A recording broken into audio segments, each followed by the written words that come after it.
ये जरंगे पाटिल ने जो जादू किया है, अपनी कम्युनिटी के लिए मैं सलाम करता हूं उस शख्स को। मनोज जरांगे पाटील यांनी 29 ऑगस्ट 2023 रोजी आंतरवाली सराठी या छोट्याशा गावामधून मराठा समाजाला आरक्षण मिळावं, कुणबी असल्याचं जात प्रमाणपत्र मिळावं, मरून आमरण उपोषण चालू केलं।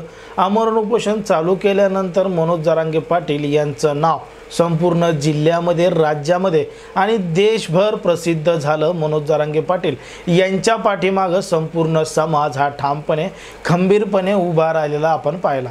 मनोज जरांगे पाटील यांच्या ऐतिहासिक अशा सभा सुद्धा राज्यामध्ये मोठमोठ्या पार पडल्या। त्याला कशा पद्धतीने पाठिंबा मिळाला हे सुद्धा आपण पाहिलेलं आहे। मनोज जरांगे पाटील यांच्या ज्या काही मागण्या होत्या त्या सरकारने लवकरात लवकर पूर्ण कराव्या अशा मागण्या सुद्धा वेळोवेळी करण्यात आल्या, पण मात्र सरकारने त्या ठिकाणी वेगळं 10% आरक्षण दिलं। जे मनोज जरांगे पाटील यांची मागणी होती ती पूर्ण केली नाही। त्यानंतर मनोज जरांगे पाटील यांनी लोकसभा निवडणूक लढवण्यासाठी अनेक उमेदवारांची यादी नावे मागवली होती, पण मात्र त्या ठिकाणी परिपूर्ण ती यादी नसल्यामुळे लोकसभा निवडणूक जवळ आल्यामुळे आणि आपल्या कमी वेळेमध्ये संपूर्ण तयारी होणार नसल्यामुळे मनोज जरांगे पाटील यांनी लोकसभेला उमेदवार देणं टाळलं किंवा कुठल्याही पक्षाला पाठिंबा किंवा कुठल्याही पक्षाला समर्थन न देता तटस्थ राहण्याचीच भूमिका मनोज जरांगे पाटील यांनी घेतली। आता मनोज जरांगे पाटील यांनी राजकारणात यायला पाहिजे होतं, स्वतःचा पक्ष काढायला पाहिजे होता, कारण की न्याय हक्क जर मिळवायचे असतील तर त्यासाठी निवडणूक लढवावी लागेल आणि सरकारमध्ये यावं लागेल, तेव्हा कुठं सर्व मागण्या पूर्ण होऊ शकतात। आता ज्या पद्धतीने मनोज जरांगे पाटील यांनी समाज एकजूट केला त्यामुळे मनोज जरांगे पाटील यांना सलाम केलाय तो म्हणजे MIM चे अध्यक्ष असुद्दीन ओवैसी यांनी। ते नेमकं मनोज जरांगे पाटील यांच्या बाबतीत काय म्हणतात बघा हा व्हिडिओ। लड़ना चाह रहे हैं, बराबर आगे बढ़ेंगे और बल्कि मैं तो यहां पर खड़े होकर आपको कह रहा हूं, आपको पैगाम दे रहा हूं। एक दुबला पतला शख्स अपने समाज के इंसाफ के लिए मोदी की नींद को हराम करके रख दिया, अमित शाह के पेट में दर्द पैदा कर दिया, देवेंद्र फडणवीस को पेट में दर्द हो गया, शिंदे परेशान, उद्धव ठाकरे को समझ में नहीं आ रहा। ये जरंगे पाटिल ने जो जादू किया है, अपनी कम्युनिटी के लिए मैं सलाम करता हूं उस शख्स को। मेरे भाई, यही दीवानगी काम में आती है, अक्लमंदी काम में नहीं आती।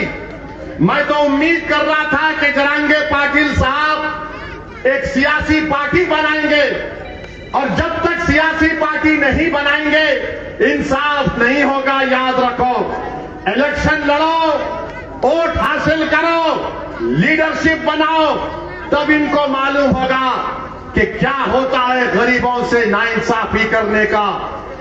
यही चीज मजलिस बरसों से करती आ रही है। और मेरे अजीज दोस्तों और बुजुर्गों, जरा मित्रों के बारे में भी बोल दूं। ऐकलं ओवैसी काय म्हणतात। ओवैसींनी मनोज जरांगे पाटील यांना सल्यूट केला आहे, याला सलाम केला आहे आणि ते सांगतायत की ज्या पद्धतीनं मनोज जरांगे पाटील यांनी संपूर्ण समाज एकजूट केला, पंतप्रधान यांच्यापासून मुख्यमंत्री फडणवीस, अजित पवार या सगळ्यांना सत्ताधारी पक्षामधल्या लोकांना कशा पद्धतीनं मनोज जरांगे पाटील यांनी घाम फोडला याचं उदाहरण सुद्धा असुद्दीन ओवैसी यांनी छत्रपती संभाजीनगरच्या इम्तियाज जलील यांच्या प्रचारादरम्यान सभेमध्ये बोलताना ते म्हणाले। मनोज जरांगे पाटील यांचं कौतुक सुद्धा ओवैसी यांनी केलेलं या भाषणादरम्यान आपल्याला पाहायला मिळालं। पण मात्र लोकसभेची निवडणूक अचानक जवळ आली होती आणि ज्या पद्धतीने निवडणूक लढायला पाहिजे तेवढी ताकद किंवा तेवढा वेळ मनोज जरांगे पाटील यांच्याकडे नव्हता, त्यांच्या उमेदवाराकडे नव्हता आणि ऐन वेळेला गोंधळ झाला असता म्हणून मनोज जरांगे पाटील यांनी लोकसभेला उमेदवार दिले नाही। पण मात्र येणारी विधानसभा ही पूर्ण ताकदीनं लढू असं सुद्धा मनोज जरांगे पाटील यांनी सांगितलेलं आहे। पण 8 जूनला जी मनोज जरांगे पाटील यांची ऐतिहासिक 900 एकरवर जी सभा होणार आहे त्या सभेमध्ये ते जाहीर करणार आहेत की विधानसभेची निवडणूक लढायची का नाही, लढायची तर ती किती ताकदीनं लढायची याचं संपूर्ण सविस्तर याच्यावर मनोज जरांगे पाटील हे 8 जूनच्या सभेमध्ये सांगणारच आहेत। पण मात्र या ठिकाणी ज्या पद्धतीनं ओवैसी यांनी मनोज जरांगे पाटील यांचं कौतुक केलंय, त्यांना सलाम केलंय, त्याबद्दल तुम्हाला काय वाटतं हे अगदी स्पष्टपणे कमेंटमध्ये सांगा। आणि अशाच पद्धतीचे नवनवीन व्हिडिओ पाहण्यासाठी आपल्या चॅनलला लगेच सबस्क्राईब करून घ्या।